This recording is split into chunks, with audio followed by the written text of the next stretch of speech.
फिर वो पिता क्या कहता है, सभी गौर से सुनेगा। अगला जवाब, अगले प्रश्न का जवाब वो पिता क्या देता है।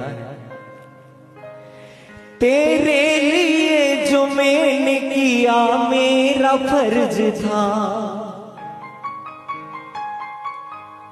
बिटिया की शादी करना तो बाबुल पे कर्ज था।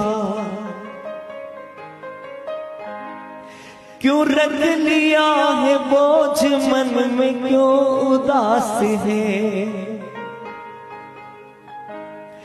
बिटिया का पापा होना तो किस्मत की बात है। तुम सबके लिए अब भी कमाता हूँ लाडली, मेरी भोली लाडली। हाँ याद तेरी आती बहुत है।